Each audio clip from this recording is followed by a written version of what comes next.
Thank God it's Friday. Welcome to the show. I am Mariah Afolabi Brown. As always, I have my lovely co-host here with me. Hi, ladies. Hello, Mariah. How you guys doing?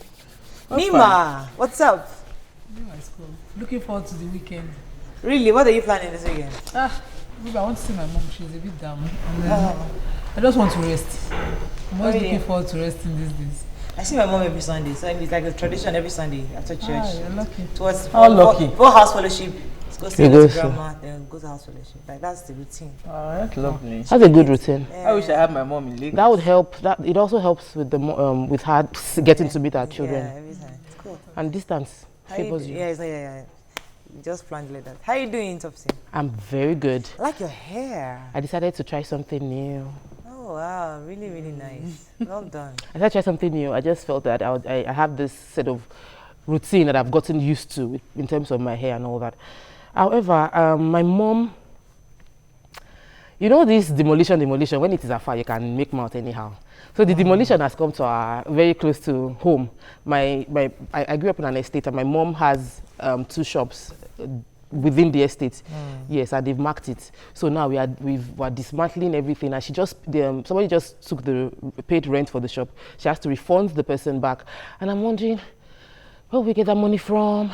Well, how is that a legal structure? No, but we pay taxes within the estate. Everybody has shop. A lot of people have shops. If your house is close to areas where you can. So they probably approve it's not on the road. Yes, now they pay tax. The local government comes to collect money. They collect money. So there's been time when they say they would demolish and they don't demolish. And there are some structures that are really on the road, on the gutters, that you would see that, okay, we'll demolish. I'm feeling in the space of what Newly Juice was going through right now, where you feel that, okay, you've invested so much and now you have to just find a way to throw it all out. And we're running the risk of reasonable unemployment increase that we should deal with also. Did you go to the commissioner to find No, they've written letters and all that, and we thought that, okay, if it was under like a pole, if it was on the sewage system or on within the gutter stuff. If it is an illegal structure, it's an illegal structure. Yes. Momo. You know that when he enter you begin to give. I support. Honestly, I supported. But today, can you let me talk? Sorry. Today is my pastor's birthday, Pastor Sam Adeyemi. He's 50 today. I'm very excited.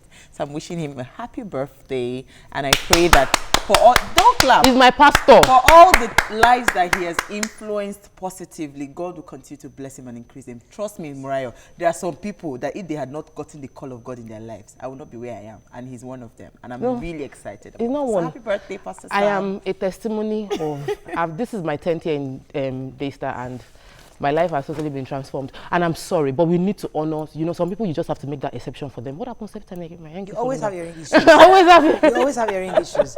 Please. So your pastor after all this year, just a 59. It's just 50. That's to tell you that impact. Ew, it's not all those life. My pastor is a young bobo. In short, he's 30 going on. Whatever. But I'm very excited. Enough of following for your We love you. Enough following for. They didn't pay us for this. He doesn't have to pay me. All right. He has sowed a seed in our life. Okay. Let's take a break. How are you doing, Mariah? I'm doing very well. As well. I would like to actually come and say hello to your pastor one of these days. Oh, that would be nice. Maybe he should invite me. Oh, that would be nice. That would be nice. That's true. Your own imam. What's going on? How is it done on your side? We don't understand the. Do you guys? I don't actually belong to any group really. Okay.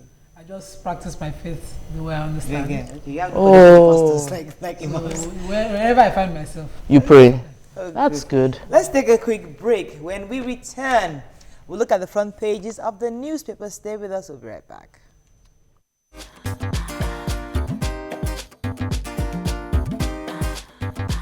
Stay tuned. Your View will be right back.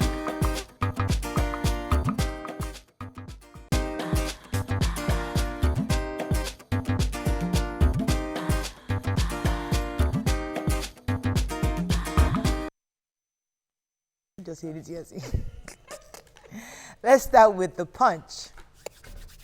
Religious extremism could kill Nigeria, Jonathan warns. Says military crackdown can create secessionist groups in Niger Delta. Crude sale, NNPC opens MRS, Sahara, 126 others bids. Wike desperate to stop rerun probe, IG tells court. 112 killed, 97 injured in Ran IDP bombing. Police dispersed protesters for stoning Mimiko's convoy. Ekiti Assembly threatens to order ex-governor Fayemi's arrest.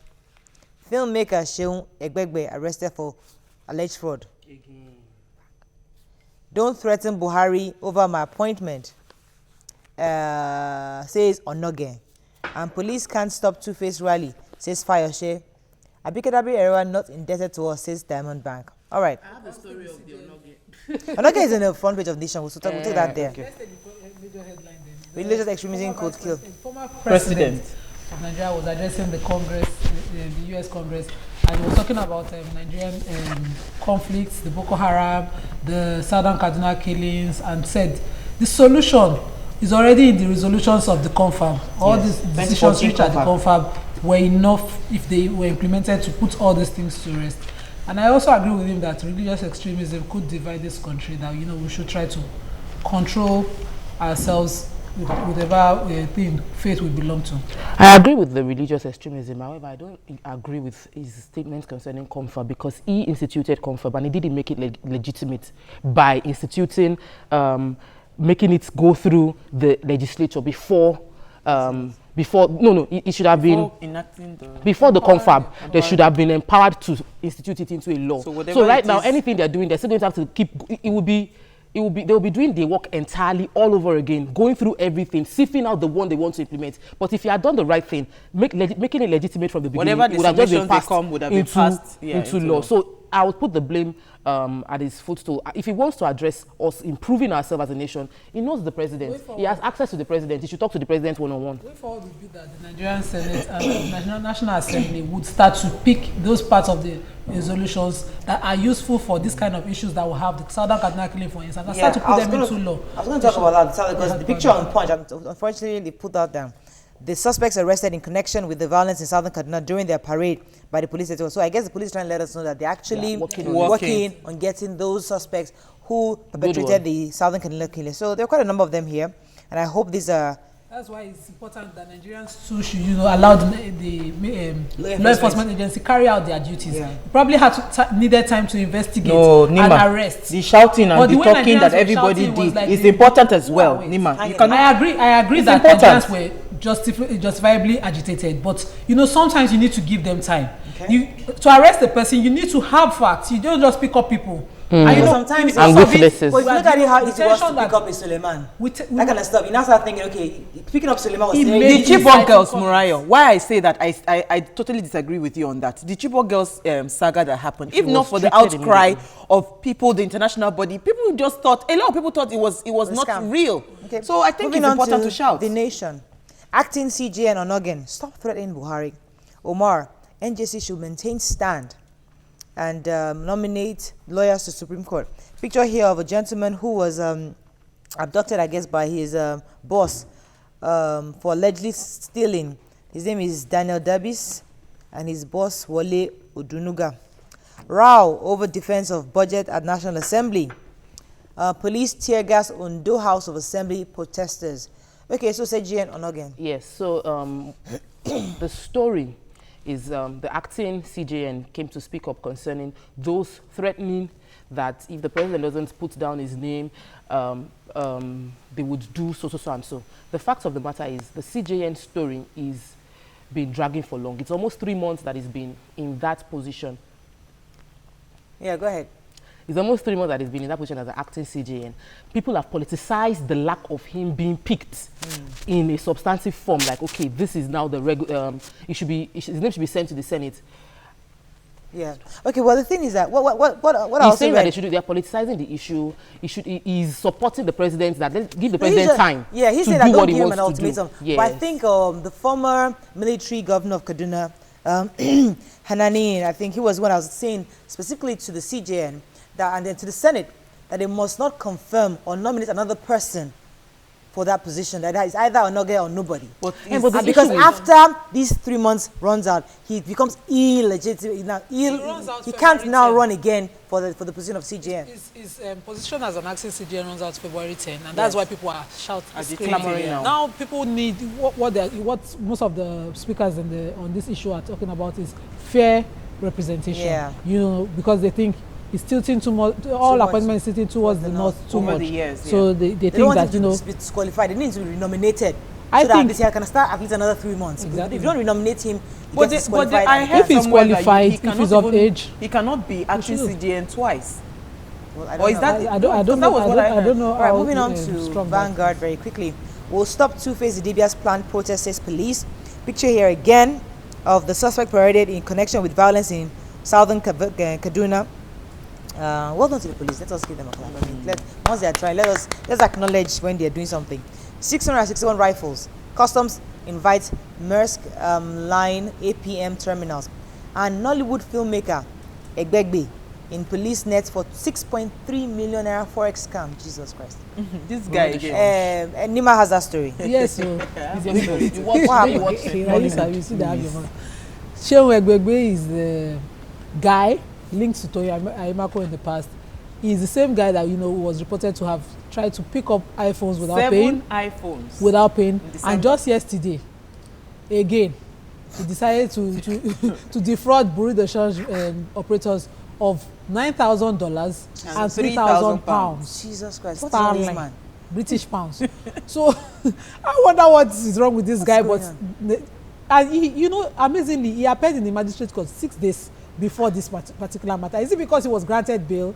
They You said know that he went changed to $500, I think. From- so he now impersonated the MD of Bagada General Hospital. Bagada General Hospital, impersonating them and asked them to Jesus get Christ. accomplice. $9,000. This looks He had an accomplice, one Ayo So guy. I'm just wondering, Murayo, wait, is there maybe just following the guy? No. It's No, only no, called, I don't it's only understand. called Asasi. I can't No, say no, it no. in It's English. like, you know, when they Is say it they Asasi? send Is it Asasi? something come Yeah, from that's what village. he's saying. Asasi, they- That's what they he's use- That's what saying. I'm saying. I thought, like they send, Casting is let's say they fair, don't that's- send spell on you from village. Yes, Say this your Because like, you must it's go a jail. crime. No, Because but- you were Who are- the iPhone case has not been resolved.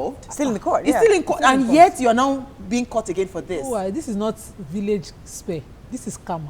Oh, really? Yes. Why this come on? People say that he's done He, this. he had done this to Toyin.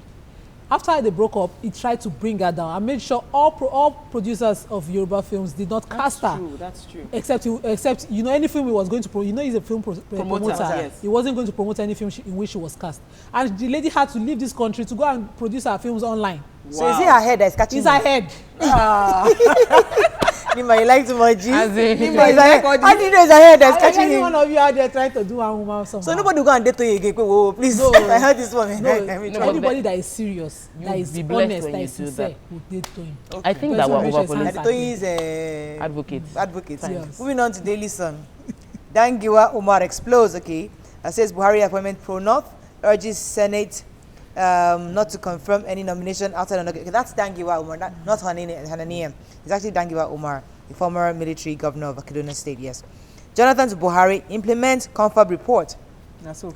Federal government under fire over food price panel. Navy intercepts 420 billion naira smuggled crude oil in 2016. Senate, Colonel Ali, clash over customs uniform. Pretty interesting. I read that story. Yeah. Boko Haram army arrest 5 top terrorists, 3 foreign agents. And Okorocha Obiano's fight gets messier. Goodness, all very juicy I stories. read the colonel's story Yes, too. go ahead. So the colonel was appointed by the president 2015 to head the customs, clean up the customs and all that. And they said since the inception, he's never worn the custom uniform. And so while he was facing the Senate, he was now asked that, and it was almost like we've asked you before, how come you don't wear like a confrontation? And he explained the fact that he's an army official. He cannot, An ex-military. he's an An ex-military ex-military man. official. He cannot wear another Uniform. And then Dino Melai gladly told him, well, listen, you're not the first ex-military that we actually had the general, the former general military, I can't remember the name right now. He's actually the Hananiya, he's the Hananiya gentleman.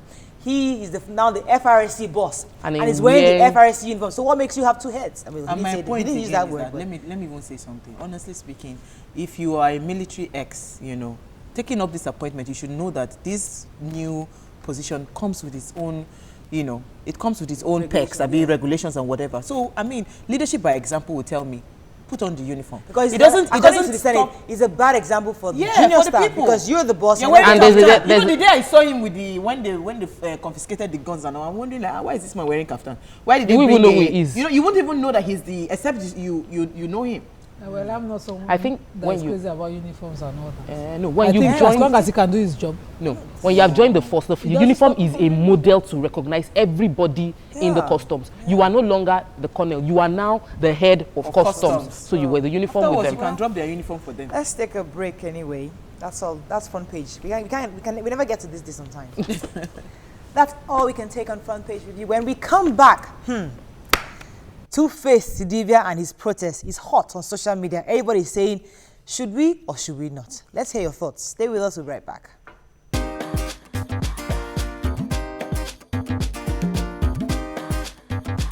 Stay tuned. Your view will be right back.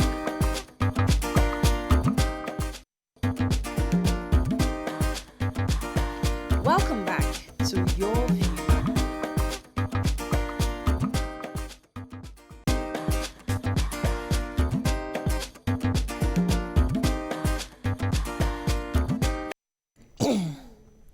Thanks for staying with us. So, according to reports, Two-Face Idibia had earlier announced that he would lead a protest in Lagos on February 6th to express Nigerians' disapproval of the federal government, particularly condemning its failure to alleviate the economic crisis facing the country.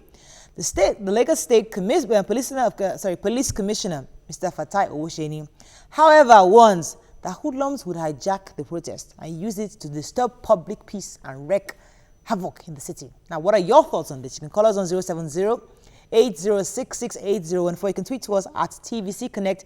Please hashtag YourViewTVC so we can read your tweet. So this protest, let me see, who wants to go first? Is there anybody not feeling the pain of what is going on in Nigeria right now? Anybody? You know, it's been a long time I bought rice, or we bought rice as a family. So my husband called me yesterday. I said, did you buy the rice? He said, Mark, talk about this rice matter. I did not know it was this serious. Everybody, every Nigerian, except you are deceiving yourself, has experienced the hardship going on. And even if you can afford it, it isn't convenient. It is inhuman for people to be taking Two-Face as a person and dehumanizing him, saying that because of his personal issues, he shouldn't be the one spearheading this.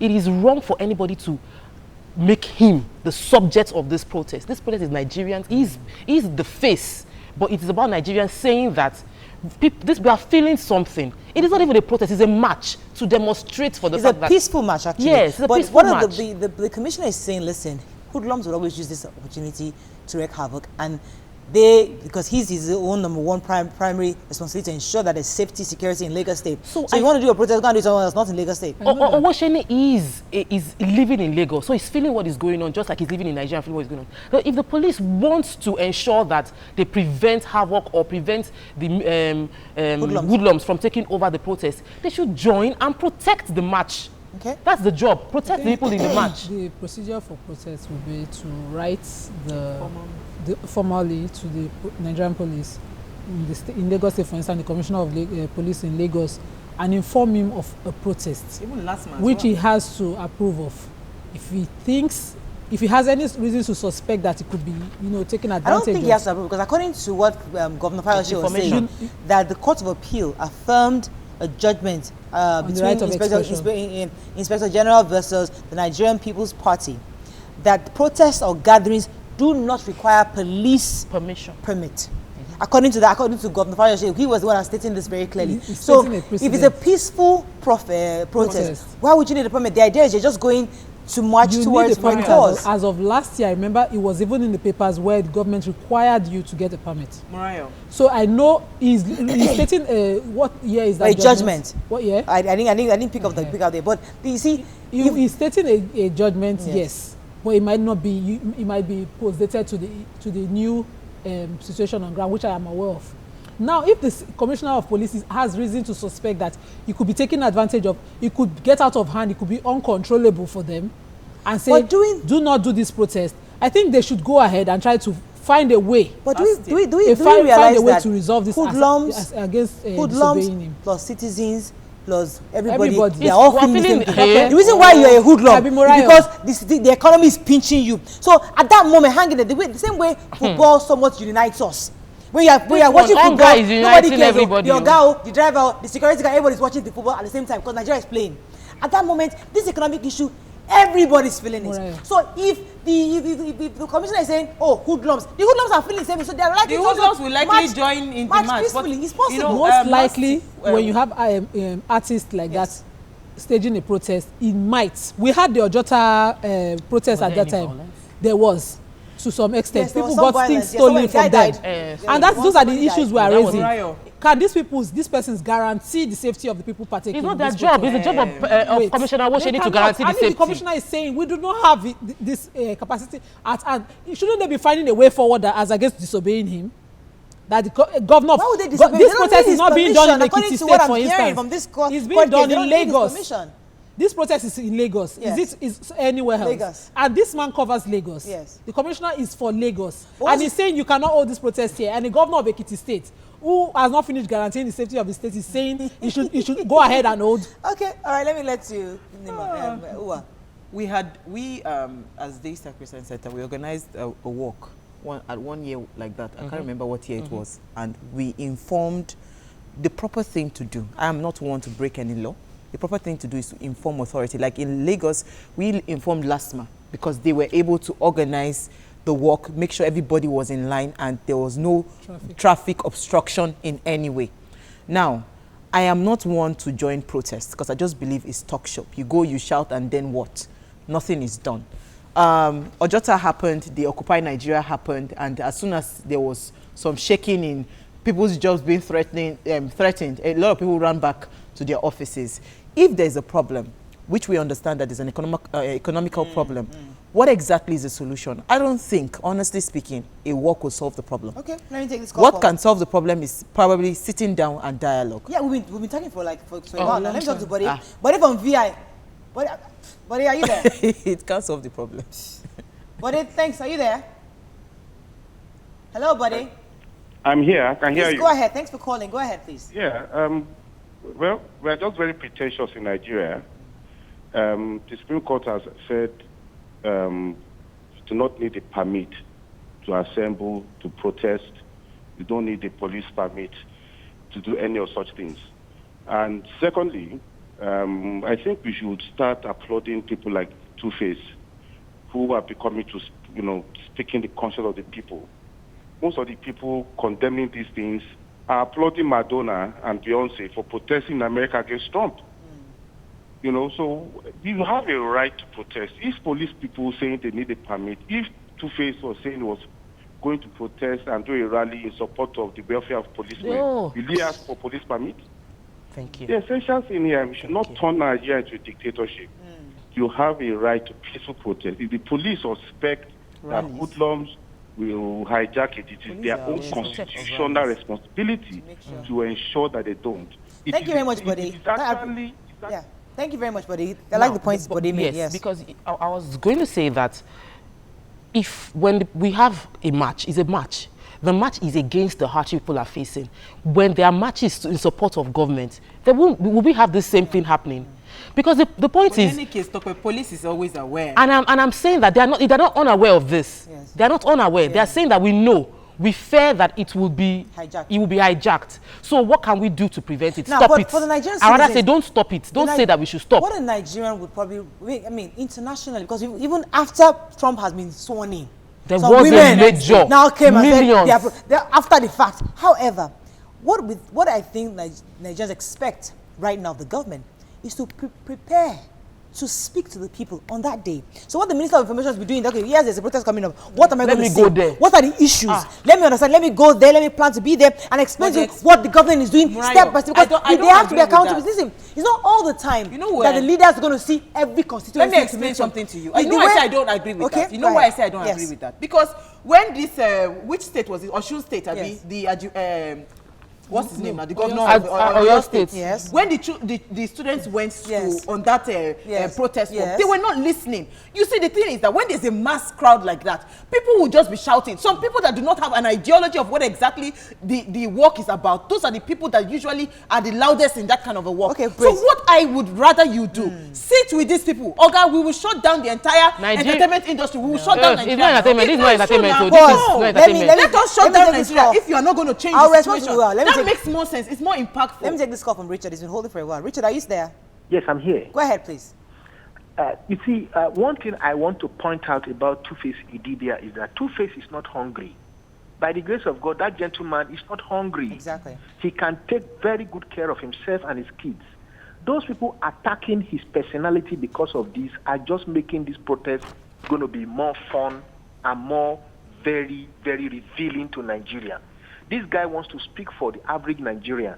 And now, if you look at what the presidency is coming out with, I read a piece yesterday from Onoche in one of their media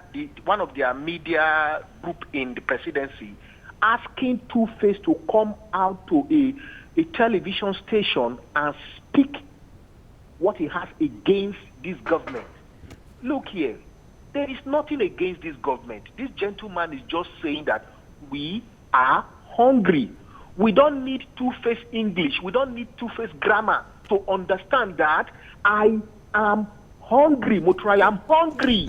All right, thank you, Richard. Let me come to Uwa. Let me come to Uwa. Let's talk. Remember when we had the first lady? And one of our number one issue is that we asked. One of the issues was that don't go to other room matter. And our beef was that listen, there's no way we shouldn't ask that other room question. So our grouse was you should have prepared her to answer other room question, not tell us not to go there. The same thing. The governor of any state, the federal government should be prepared to answer those questions. I'm saying not tell us not to ask the question. I'm talking to you. The same way you're using your state governor. He should be prepared for that kind of question. Not be told that, oh, you cannot ask that question. I'm not saying that you cannot ask the question. I'm saying that usually in all this crowd that we see, that gather together, the people that do not have an idea of what is happening are the ones that make the loudest. Everybody so even knows. If the government is prepared, what if somebody just decides to start picking up stones? That's why the police is there to protect him. So now you are saying that they're not ready to protect. What would you now do in that situation? Everybody knows. We are being realistic. Everybody knows what is going on. Everybody's feeling what is going on. Everybody that will be there knows what is going on. Number one. Number two, Nigerians don't listen. Our leaders don't listen when we talk. Except they are deaf. Abi, already we have already sparked up the controversy. So let us sit down and say, let us shut down. How many sitting down do you want to sit down? You are we are privileged to be on TV. No. The woman, the Yasikira around the street is not privileged to sit down with anybody. I believe in silent revolution. Listen, I believe in silent revolution. Tomorrow, these people, they will call them and pay them millions of naira to come and That's all we can take on this segment, unfortunately. I wish we could continue this conversation. But we have our celebrity guests in the building. Stay with us, we'll be right back.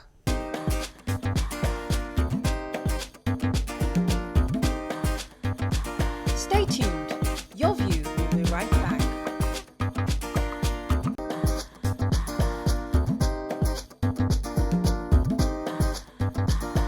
Welcome back to Your View.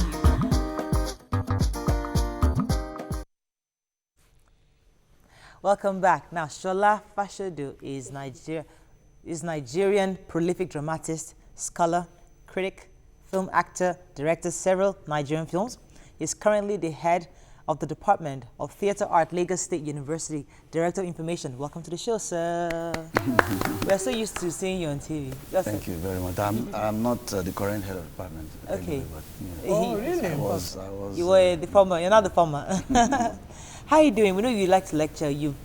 People, I mean, anytime we hear you mention your name, oh, he's my lecturer. He's my lecturer. I'm wondering, how did you still enjoy teaching them after how many years? Well, I've been in LASU for about 23 years. Wow. And it's really exciting, to pass on knowledge. Yeah. I haven't received some myself, so it goes on. Okay. Wow. I remember seeing you for the first time on television, and then I resumed for a diploma in LASU in '99. Wow. And then I saw you in the evening, and I was wondering, what is an actor doing in school? But I remember graduating and you were still lecturing, you had made impact in a lot of us law students coming over to borrow your courses in the arts department then.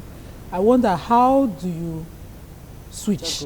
Or which would you even prefer, the acting part or the teaching? And how do you balance it?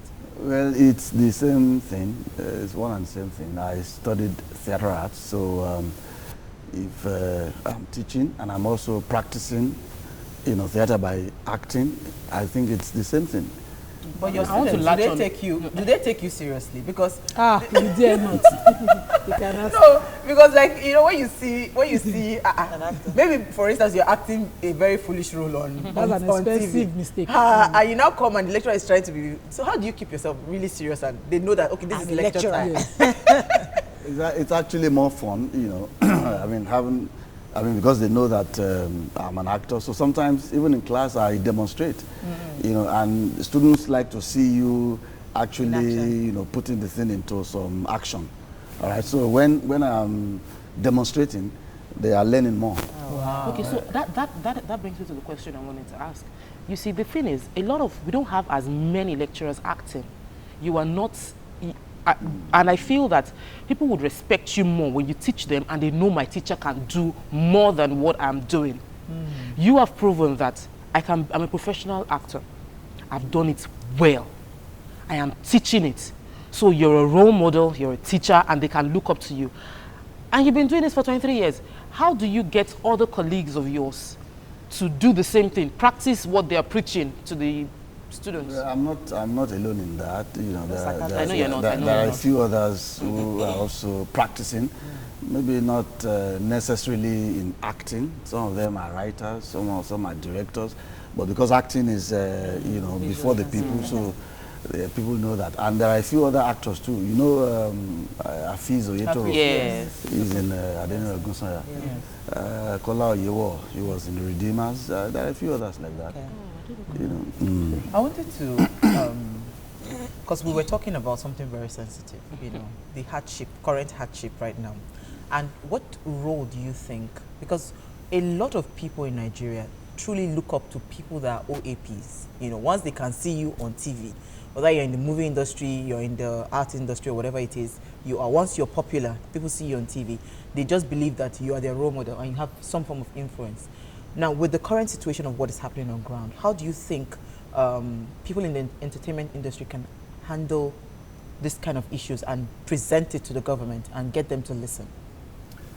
Well, there are various ways. What Two-Face wants to do is, laudable. Yeah. There are some of us who are not, into that kind of thing, but this is another way, for instance, of, getting what we have in mind to the government. The press, come to interview us, and we also say our minds, but going on the streets to march or to protest is another way, and I support it. There is no reason why anybody should say Two-Face should not do that, or should get permit before, going to protest. They do it all over the world, so it's a welcome development for artists, to also participate in what is going on in the country. So I support it. Okay. So I would like to know, because I still see you like this strict lecturer that I met at the time. I want to know how you got into acting. What was it like growing up, and how did you find yourself in theater arts? Your family, how did they receive the profession that you chose? Well, that's a long story. It's by providence. I actually wanted to go and study computer science in the UK many years back, but I couldn't because I wasn't given visa. But while I was in teacher training college, because I attended, a teacher's college, we did a school play. Well, I've been doing school plays even from my secondary school. So one of the veterans, late Bode Osonyi, came to see the show, and he called me after the show and said, "Look, you are a man of the theater. You should consider the theater profession, as your career." Because I didn't take him seriously then, I had other plans. So, but when I couldn't travel, I now went back to him. So he was the one who now advised me to go to Ife or Ibadan, to actually study theater formally and all that. And so in 1980, I got admission to Ife. And from there, the rest is history. So, Okay, so I want to ask about what you just mentioned, that you were advised to study formally. How do you feel when you see movies right now filled with half-baked actors, sort of, who are not professional about it. And then those that you actually try to impact on, take up other jobs in the banking sector and all that? Well, we have always talked about the need to receive training before you practice any of the arts. But because it is also called liberal arts, a lot of people believe that once they have the talent, they are free to be engaged in the artistic world. And we cannot say no to them, really. But it's usually better when you receive training. Because it is advantageous when you know exactly what you are doing, how you are doing it, why you are doing it, and all that. And that's what you learn in school. But most of the people who are just in it without training, well, if you have talent, truly you'll be able to do something. But you find that there will be some, the thing will just be on the same level. Yeah. There will not be dynamism, growth, and development, and all that. We had Jide Koshoko on set recently, and he came with his daughter, and he practically was proud of the fact that he got her into acting. Foster. Practically forced her. Now, have you done the same forcing any? She came to LASU. Yeah. Oh, really? I mean, the daughter SOLA. Yes. Studied in LASU. So, did you force any of your children or to get them into force? They're not forced. Let's say force. No. Yeah. Did you encourage them? Have you encouraged them? Are they also in the arts? They even. I mean, my second son is now doing his masters in theater arts. Ooh. And my last daughter is what? My second son. Yes. Yeah. The first one is an engineer. So my last daughter is also in theater arts. Oh, wow. How many children do you have? 4 children. Wow. So are they? So have we seen them on TV, or we don't know who they are? I've not really seen them on TV yet. Well, no.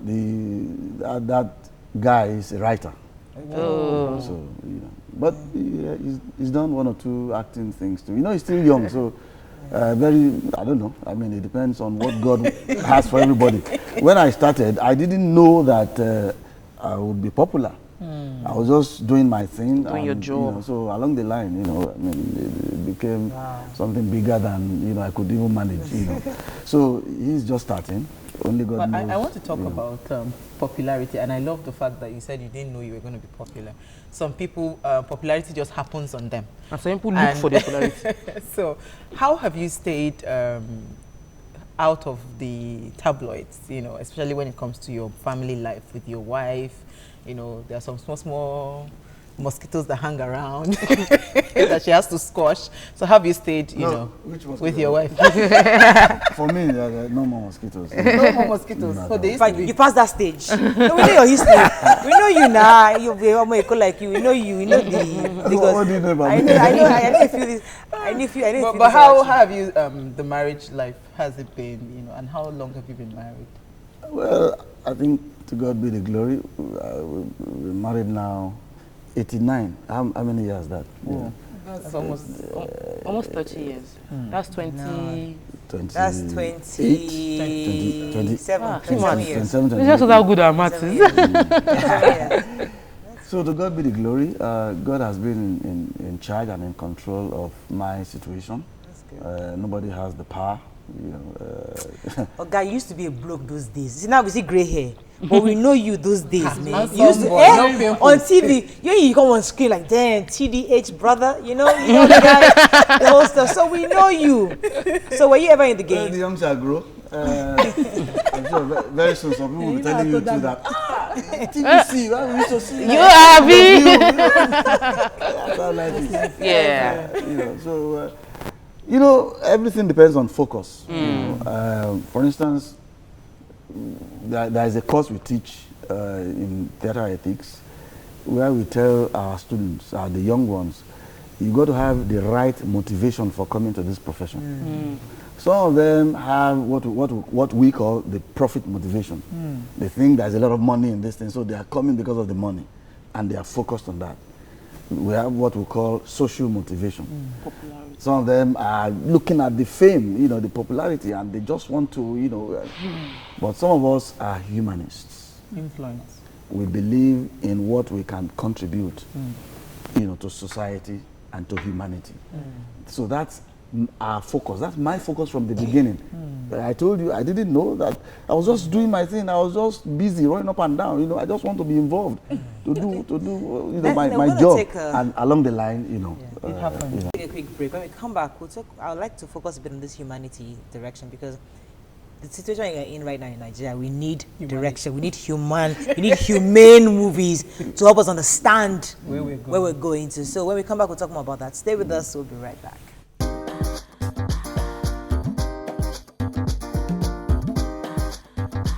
Stay tuned. Your View will be right back.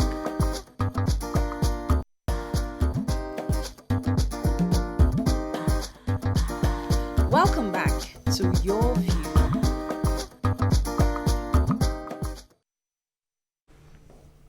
Thanks for staying with us. Yes, Nima, you had a question. Yes, I was going to ask that we see some people that, you know, have been acting for a while, still acting Nollywood movies that, you know, it seems they're not selective. But it's hard to find you in just any movie. I want to know whether you are selective about your script, or what would inform that? What drives you to pick a script? Well, you know, you strictly, you don't select scripts. When the producer, you know, has a script and they see a role for you, they contact you. Okay. You know, the thing, I don't know, I think it's providential. Most of the people who contact me, they contact me for very decent roles. I think that's the thing, and they know that I'm one of the critics of the industry. So you can't just bring anything to me. You know, I will send you out of my office. You know, so I have two questions. Morale touched on one. We need humane stories. We need to tell stories that will encourage people, raise morals, and produce right. What are you doing to encourage such? Two, you're in the university. Like it or not, we know that some lecturers harass women and harass their students. And you have the opportunity to be on two platforms where you can also use your message on television to pass on the right thing. So what are you doing to spread the right message using movies and... Yes, every good teacher, when you are in class, you don't teach only the subject. You also teach morals. While you are teaching, you interact with the students and tell them about life, about, you know, how they need to be, you know, focused, determined, you know, how they need to succeed in life, how they need to do well. You know, you're not just supposed to be, you know, among the crowd. You must let your head must be above the water.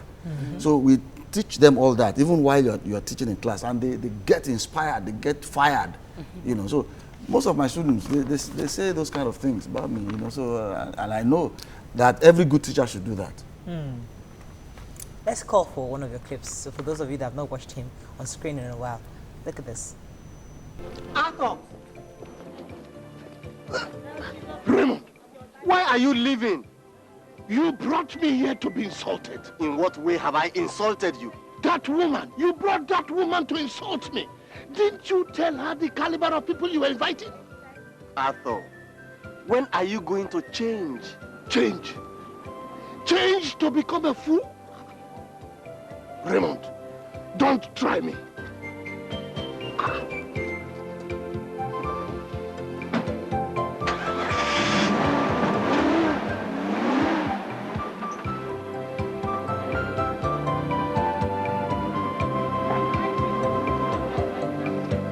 All right, so that was just an old one. But talking about old movies and all that, all your colleagues have passed on. How does that?